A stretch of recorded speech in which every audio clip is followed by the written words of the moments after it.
આપને દઈ દીધું, પણ ડીશ તો આખી જ હોય. અને અમે કોઈ પૈસા હારું લડત ચાલુ નથી કરી. જે વળતર 70 લાખની વાતો કરે ને, દવા અમે નાખી જેમ જોતું દઈ કે ખેડૂતોને વળતર આપે છે ને ખેડૂતોની માંગ છે કે 4 ગણા આપો. પણ હું તો ત્યાં સુધી કહું છું કે થાંભલા જ નથી જોતા. આ લોકોને કહી દો ભાઈ સટકો કાંઈ નથી જોતું, નીકળો વાલા. જો આજે થાંભલા આવશે ને તો આની નુકસાની માત્ર અત્યારે તો આપણે વળતર મળી જશે, પણ આની નુકસાની આવનારી પેઢીમાં છે મિત્રો. નારા બોલાવી આપણે જય જવાન ને જય કિસાન, બે માંથી એકે રાજી છે. બોર્ડરે જવાન ને ના ખેડૂત, એટલે નારા માપે કરી નાખો તો મેરે રાજી થઈ જશે. એક વિરોધ ચાલુ થયો તો સરકારે કહેવાનું ચાલુ કર્યું કે જે અત્યારે ખેડૂતોને મળે છે એ યોગ્ય વળતર જ છે, અને સરકારને જે જંત્રી ભાવ મળે છે તે જ યોગ્ય છે. પણ આપણે ખેડૂતોને એ માન્ય નહોતું અને અમે જે પરથી શરૂઆત કરી. લાગણ મેં તો શું કામ ગાયું શું કામ ઉદાહરણ દીધું. ગામે ગામે ગાયું માટે ફાળા ઉભરાય, નાટક કરે, કેટલો ફંડ આપણે ભેગું કર્યું ગાયું માટે. જેના જેના માટે તમે ભેગું કરો ને એ છેલ્લે કમલમમાં જાય. યાદ રાખજો, ભલે અત્યારે કોઈને નહીં લાગતું હોય અમે ભાજપનો વિરોધ એટલા માટે જ કરી કે ન્યાય નથી મળતો એટલે અમારી મુખ્ય માંગણી એ છે કે તમામ ક્ષેત્રમાં ખેડૂતોને જે અન્યાય થાય છે એ અન્યાય સાથે અવાજ ઉપાડવો. સરકાર ગમે તે હોય અને આપણે એક ટેવ પડી ગઈ, ગમે એ સરકાર આવે એટલે આપણે અંધભક્ત થઈ જઈએ. ગમે એ સરકાર આવે એટલે આપણે ગુણગાન ગાવું, ના આના જેવું તો થાય નહીં. પણ કરી શું દીધું આમ મામી નામે એ કયો મને અત્યાર સુધી. 2014માં મોદી સાહેબ જેદી દિલ્હી ગયા તે પહેલાના ભાષણ સાંભળી લેજો બધા. આપણે એમ હતું કે આ કાકા અહીં આવી ગયા ને લાભ બેડો થઈ જશે, પાછા ધોતિયા આવે ને એવું નથી ખેડૂત બધા મસ્કરી કરવાનું કામ કરે. બાકી કાંઈ આ લોકોથી થાય નહીં. મને આ માજીને જોઈને જ બહુ લાગણી છે. અને માજી અમે તમને આજે વચન આપી જઈએ છીએ કે ગુજરાતના ખૂણે ખૂણે જાય અને જો ખેડૂતોની એકતા ન કરીને તો ખેડૂતના દીકરાને. આમ તો આપણે મોદીનો વિરોધ તો ન કરવો જોઈએ. કેન્દ્રમાંથી કંઈ દીધું હોય, રમતું મૂક્યું હોય, આપણું રોક્યું ભૂપા કાકા રોક. નકર અદાણી કંપનીનો વિરોધ કરીને તો એમાં એવું એને તો એના નિયમ પ્રમાણે જે કરવું એ કરી લીધું. તો ભૂપા કાકા કેમ રોકો? ક્યાંક ને ક્યાંક અંદર ખાને કોઈ હગા થયો હોય તો આપને ખબર નથી.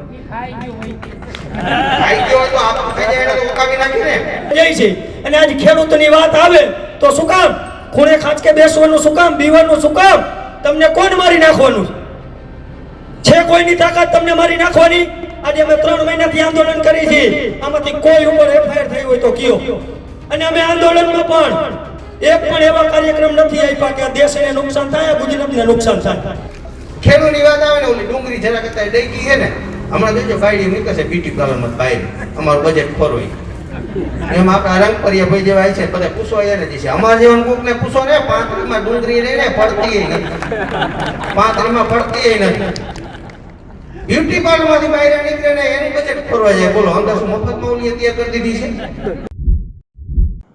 જેતપર એટલે કે મોરબી જેતપર સત્યાગ્રહ છાવણીના આગેવાનો અત્યારે ગામે ગામ ફરીને થાંભલાઓના વળતર અને તેની નુકસાની લઈને વાત કરી રહ્યા છે. ત્યારે ખેડૂત આગેવાનો કહી રહ્યા છે કે વડાપ્રધાન નરેન્દ્ર મોદી જ્યારે તત્કાલ સીએમ હતા ત્યારે ખૂબ મોટી વાતો કરતા, ખેડૂતોના હિતની વાતો કરતા, કપાસના ભાવોની વાતો કરતા તમામ જગ્યાએ. પણ જ્યારથી તેઓ દિલ્હી ગયા છે ત્યારથી જાણે તે ખેડૂતોને, ખાસ કરીને ગુજરાતના ખેડૂતોને ભૂલી ગયા છે. મહત્વપૂર્ણ બાબત એ છે કે તેઓ કહી રહ્યા છે સ્પષ્ટપણે કે નરેન્દ્ર મોદી એટલે કે વડાપ્રધાન કેન્દ્ર સરકારે તો ત્યાંથી તમામ જે પરિપત્રો છે કર્યા છે, પણ ગુજરાતમાં ભૂપેન્દ્ર પટેલે અટકાવી રાખ્યા છે. એ સિવાય જે યુવાનો છે ખેડૂતોમાં, તેઓ માની રહ્યા છે કે આના કારણે રેડિયેશનનું ખૂબ મોટું અસર પડે છે અને એટલા માટે જ તેઓ થાંભલા પણ નથી જોઈતા. નમસ્કાર, હું છું ચિંતામણી પુત્રનીલ પટેલ. સ્વાગત છે આપનો અમારા કાર્યક્રમમાં. આવો સાંભળીએ. લાંબુ ખેંચવાનું કે પણ બહુ ખેંચાય એટલા માણા ન થયા. બધાય મોટી ઉંમરના હવના ખાતે જમીન એક છોકરાને ખાતે. જો ખાતે હોય તો કરતા નહીં, નકર તમારે આગળ બેવાનું થઈ છે ને વેચીને વયા જઈશ મોરબી રવા પર રોડ. એટલે આપણે આપણા ખાતે રાખજો. જો છોકરા જ મોર ન થાય તો તમારે હજી આમ નમ જ કરવાનું હોય. અમે અહીંયા જે આખી ટીમ આવી હોય તો અમારે વળતર ઓછું પડે ને વધારવા સારું તમારા આગળ નથી આવ્યા. એ તો અમે અહીંયા કરી લઈશું, છેલ્લે જરૂર પડશે ધોકા મારીને કરી લઈશું. પણ ખેડૂત ભેગા કરવાની વાત આવી છે ને એટલે સરકારમાં ક્યાંક ને ક્યાંક ખેડૂતને અન્યાય થાય ને એના માટે આવી. બધાય ખેડૂત જો આટલા ભેગા થતા કેટલાય અમલદારો અમને નથી દેખાતા. કોઈને બી કોઈ ભાજપની અમે હજી ક્યાંય કોંગ્રેસમાં ટીલું નથી કર્યું કોઈ. અને છતાંય જો આપણે સામે ન બેહતા હોય તો ભાજપને આપણે સરકારમાં લાવી આપણે એને બી હોય કે એને આપની હોવી જોઈએ, પણ એને નથી આપણી હચોળ. તમારે થાંભલા નથી આવતા તો તમને એવું હોય કે આપણે કઈ વાંધો નથી. રોડ આવે છે, રોડ બે લાઈનો તો હે અમારે.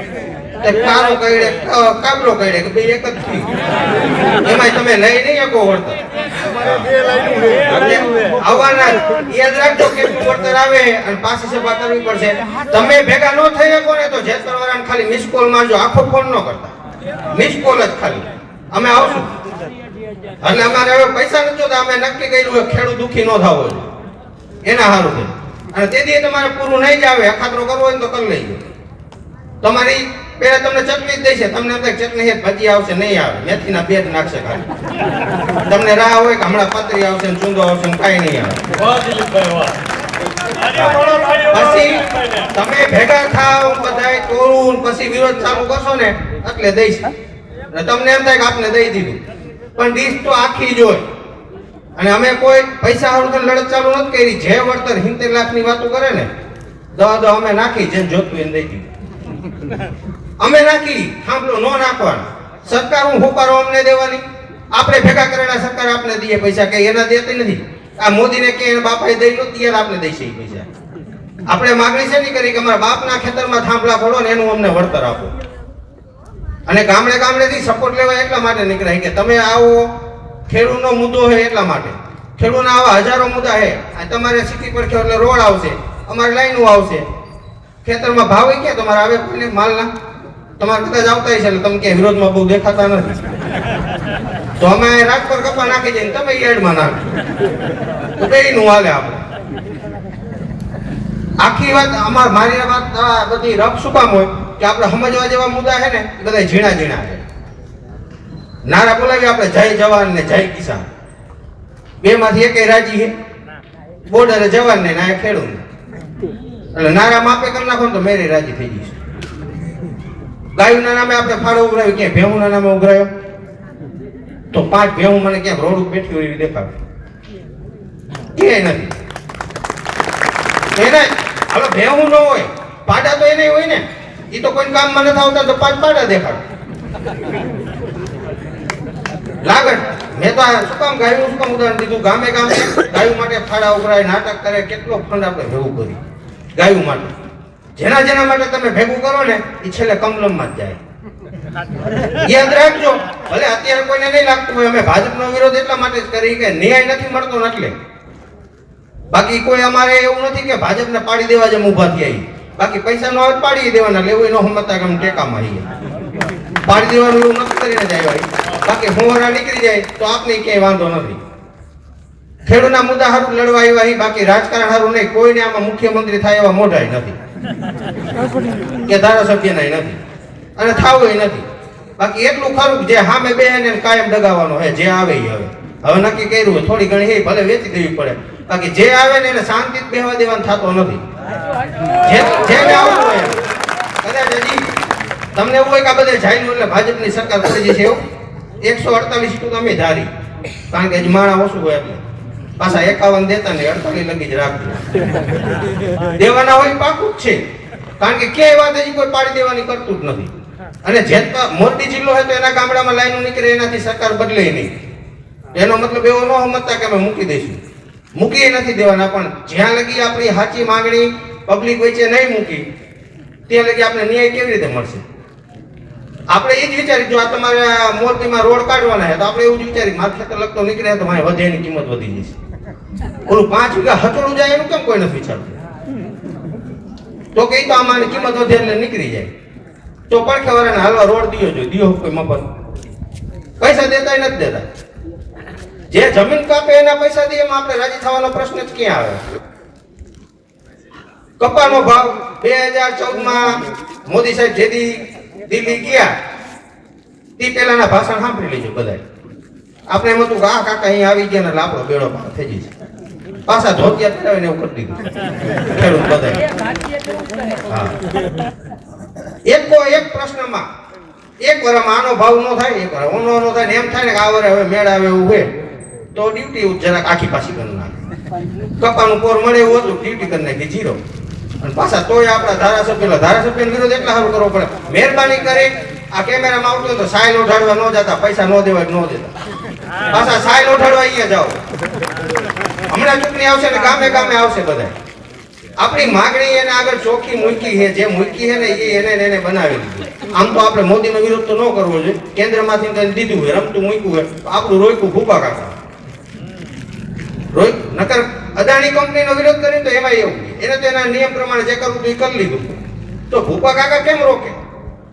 ક્યાંક ને ક્યાંક અંદર ખાને કોઈ હગા થયો હોય તો આપને ખબર નથી. ખાઈ ગયો હોય તો આપણું ખાઈ જાય એને તો ઓકાવી નાખી ને. વાહમાં એક ઢીકો નાખવાનો, જો બાયરે ન આવે તો કહીજો. એટલે ઢીકો મતથી ને જો આપણે કોઈ મારવા તો જઈ ન કે કેટલા બોડીગાર્ડ હોય. આ ખેતરમાં પોલીસ વાળા આવે, ખેતર નથી જવા દેતા. જ્યારે થાંભલો ખેતરમાં ખોડવા આવે ને એટલી પોલીસ આવે ને જોવું પડે.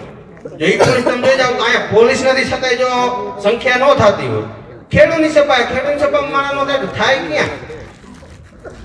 નકરું રામા મંડળમાં જ માણા ભેગું કરવું આપણે તો રામા મંડળના ખેલે આવડે, એમાં અમારે કાગરિયાની જરૂર ન પડે.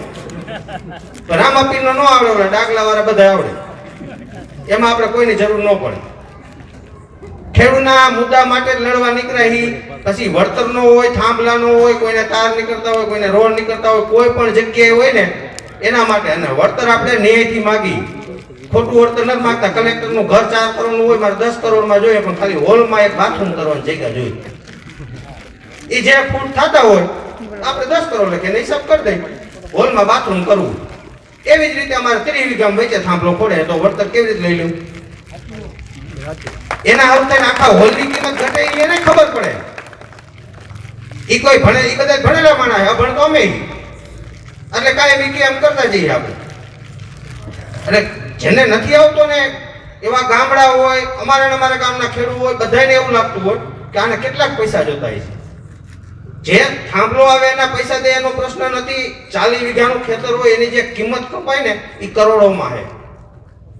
જેને નથી ખબર નહીં બધા એવું જ વિચારે 1 કરોડ રૂપિયા દે તો આ કેમ હા નથી પાડતા, પણ 6 કરોડની તો નુકસાની છે એટલે આ નથી પાડતા. અમે એમ જ કહી કે ભાઈ જેટલો કોરિડોર નીકળે, જેટલા વીઘા થાય, માર્કેટ વેલ્યુ પ્રમાણે જે નિયમ એ પ્રમાણે દઈ દે. અમારે કાંઈ નથી જોતું, તારું હાલ કરી લે હંકી. એમાં એગ્રી નથી. બસ નેતા એટલું કહી દે કે આટલા ઓછા કહેવાય, ગામમાં એવું કહી દે એટલે નેતાને એમ થાય કે સાચું જ કહેવાતું હોય બધું એટલે હાકો. એટલે એવું હાકવા દેવું નથી અમારે. એટલે અમે આવ્યા. જો તમે ટેકો દો તો બહુ સારું આ બધી વાતમાં, તમારા કપાને 700 જ આવશે. પછી તો અમે 600 વેચશું એટલે એથી ઊંચું ન જાય ને. બધા ભેગા થાય તો ફાયદો થાય, નકર ન થાય. ખાંડ મોંઘી થઈ એની વાત કરી હમણાં ભાઈ, આપણે તો રાજી થવા જેવું, પણ કઈ શેરડી મોંઘી થાય તો ને શેરડી અહીંયા નહીં. એ શેરડીને તમે પેટ્રોલમાં નાખી ભેગી તો આપણે એમ થાય કે એમાં કંઈક ફાયદો થઈ છે. ઓલા બાબા 35 વાળા હતા, એ 35 દઈશું પાણીની બોટલ કેરી પતંજલિ 35 તોય આપણે રાજી થયા. ખેડૂતની વાત આવે ને, ઓલી ડુંગળી જરા કરતા ડેકી છે ને, હમણાં જોજો બાયડી નીકળશે બ્યુટી પાર્લરમાં બહાર, અમારું બજેટ ખોરવાય. એમાં આપણા રંગપરિયા ભાઈ જેવા છે બધા પૂછવા એને જશે. અમારા જેવા કોકને પૂછો ને 35માં ડુંગળી લઈને પડતી નથી, 35માં પડતી નથી. બ્યુટી પાર્લરમાંથી બહાર નીકળે ને એનું બજેટ ખોરવા જાય. બોલો અંદર શું મફતમાં ઓલી તૈયાર કરી દીધી છે? હા, માજીને આટલું જનમ ચડી જાય પણ એને હજી થવાની એટલે ચડતું માજી. હા, સાચી વાત કરીને એમાં આવું જોઈએ, શાંતિ હોય એકદમ. બાકી હમણાં નાટક હોય ને તરગારા રમતા જ મજા આવે આપણે. અમારા ખેલ હવે રહીએ ને હાઈતમ પછી તરગારા જેવા ચાલુ કરવાના, મજા જ લેવાની છે આપણે. પૈસા ન આવે ત્યાં લગી. એટલે પૈસાની લડત એવી છે કે ન્યાયના પૈસા બાકી અમે દેવા નીકળી. અને કલેક્ટરની ઓફિસમાં કીધું હતું, આ ભૂંગળું પકડીને બોલવું એવું નથી. કલેક્ટરને કીધું હતું અમારા ગામના જેટલા અમે આવ્યા હિયરિંગમાં બોલાવ્યા એ બધા 11 નો ચેક તમે દેતા જાય, જે ખેડૂત યાર થતો હોય એનામાં નાખી દો. સરકાર આપે એ લટકાનો 11 અમારા વધારાના પ્રસાદી. કલેક્ટરે રાત કાઢવા માંડ્યા. એવું ન સમજતા કે રાકાન પેટના હે ને લેવા આવ્યા હે, દેવા વાળો હે કોઈ લેવા નથી નીકળો, હકના હે ને એટલે જ બહાર નીકળે, બાકી હજી કોઈ આમ કહેશે આપણે પણ નાત જાતના વાડામાં વિખાઈ જશું. કેટલો ટાઈમ સુધી આપણે આ ચલાવી લેવાનું? ખેડૂતની કોઈ વાત આવે ત્યારે આપણે એક થવું જ પડશે. નકર આજે નહીં પણ આવનારા ભવિષ્ય ઉપર પણ આપણે ચિંતા કરવી પડશે. આજે આ વીજ પોલનો વળતરનો મુદ્દો જે અમે લઈને નીકળ્યા છે, શું કામ?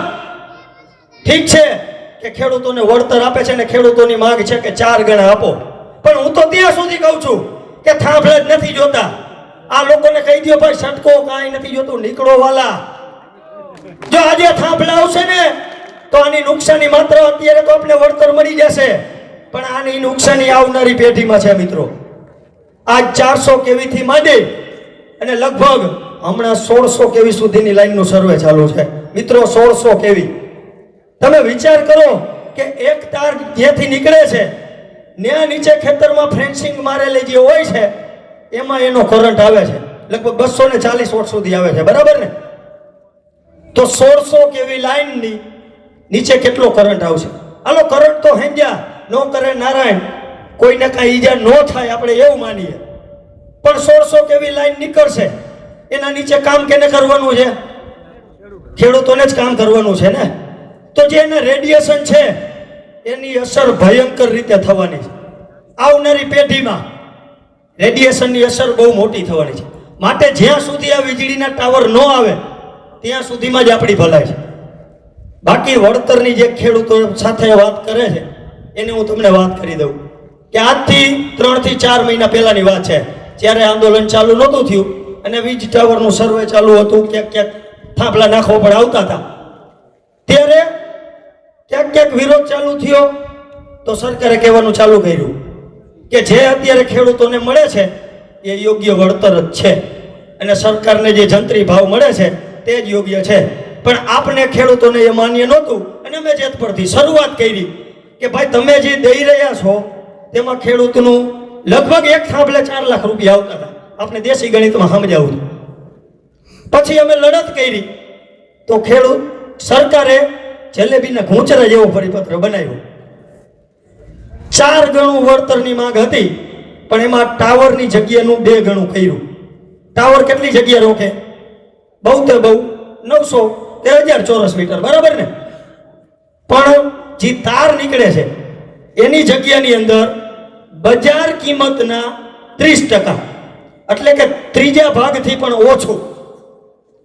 એટલે અમારી મુખ્ય માંગણી એ છે કે તમામ ક્ષેત્રમાં ખેડૂતોને જે અન્યાય થાય છે એ અન્યાય સાથે અવાજ ઉપાડવો. સરકાર ગમે તે હોય અને આપણે એક ટેવ પડી ગઈ, ગમે એ સરકાર આવે એટલે આપણે અંધભક્ત થઈ જઈએ. ગમે એ સરકાર આવે એટલે આપણે ગુણગાન ગાવામાં ના આના જેવું તો થાય નહીં, પણ કરી શું દીધું આમ મામી નાવે એ કયો મને અત્યાર સુધી. મસ્કરી કરવાનું કામ કર્યા, બાકી કાંઈ આ લોકોથી થાય નહીં. મને આ માજીને જોઈને જ બહુ લાગણી છે અને માજી અમે તમને આજે વચન આપી જઈએ છીએ કે ગુજરાતના ખૂણે ખૂણે જાય અને જો ખેડૂતોની એકતા ન કરીને તો ખેડૂતના દીકરાને ગમે એવી પરિસ્થિતિ આવે પણ આ ગુજરાતની અંદર ખેડૂતોની એકતા કરીને જંપીશું. ભલે પછી અમને ફાંસીએ લટકાવી દે તો દાંત કાઢીને લટકી જાઉં છું. બીજી જાજી કાંઈ વાત નથી કરવી. આપ ઘણા સમજુ છો. આવનારા સમયમાં ભલે અત્યારે લાઈન નથી પણ આવનારા સમયમાં લગભગ મોરબી જિલ્લાની અંદર 125 થી વધારે લાઈન આવવાની છે. એમાં તમારા ગામનું પણ નામ હોઈ શકે. તો અત્યારથી જ આપણે સંગઠન કઈ દિશામાં મજબૂત બને, આપણી એકતા કઈ દિશામાં જળવાય એ દિશામાં પ્રયાસ કરવાનો છે. અમે કોઈ જ્ઞાતિ જાતિના વાડા કરવા માટે નથી આવ્યા અને અમે નથી કોઈ દી ચૂંટણીમાં મત માગવા પણ આવવાના. માટે તમારી અને આપણી એકતા આપને જ કામ આવવાની છે. તો સૌ સાથે રહેજો અને કાયમી માટે ખેડૂતોની એકતા કેવી રીતે થાય, ખેડૂતોનું ક્યાં સારું થાય એ દિશામાં આગળ વધવાનું અને ક્યાંય પણ ખેડૂતોની સભા થાય તો વિના સંકોચે જવાનું. એમાં કોઈ લાજ શરમ હોય નહીં. આજ ભાજપ વાળા આવે તો એ તો મત માગવા જવાના, તોય આપણે બોડી સંખ્યામાં જઈએ છીએ. અને આજ ખેડૂતની વાત આવે તો શું કામ ખૂણે ખાંચકે બેસવાનું, શું કામ બીવાનું, શું કામ? તમને કોણ મારી નાખવાનું છે? કોઈની તાકાત તમને મારી નાખવાની?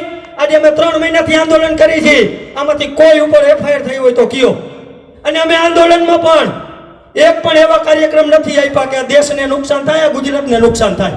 જે પણ કાર્યક્રમ આપ્યા છે ને તેમાંથી આપણી સંસ્કૃતિનું જતન થાય ને એવા જ કાર્યક્રમ આપ્યા છે. એટલા માટે આજે અમે ગર્વથી અહીંયા આવીને કહી છે કે તમારી એકતા હશે ને તો જ સરકાર સામે આપણે લડી શકશું. માટે જાજી વાત નહીં કરું, હજી ઘણા બધા વક્તાને સાંભળવાના છે. માટે રાજપર ગામે જે આ રીતે સંગઠન જાળવવામાં અમારી મદદ કરી, જેતપર પણ આપ આવ્યા હતા, તો હું તે વતી આપ સૌનો આભાર માનું છું. બીજી વાત નથી કરતો. ભારત માતા કી જય. જય જવાન જય કિસાન. આ ખેડૂત આગેવાનો રાજપરની સભામાં શું કહી રહ્યા છે? આ ખેડૂત આગેવાનોની વાત સાંભળીને આપને શું લાગે છે? જરૂરથી મારા કોમેન્ટ બોક્સમાં કમેન્ટ કરજો. એ સિવાય અમારી યુટ્યુબ ચેનલ લાઈક કરો, સબસ્ક્રાઇબ કરો, બેલ આઇકન દબાવો. સાથે અમારા નવા ઇન્સ્ટા પેજ અને ફેસબુક પેજને પણ તમે લાઈક કરો, શેર કરો અને ફોલો કરો. અત્યારે માટે બસ આટલું જ. નમસ્કાર.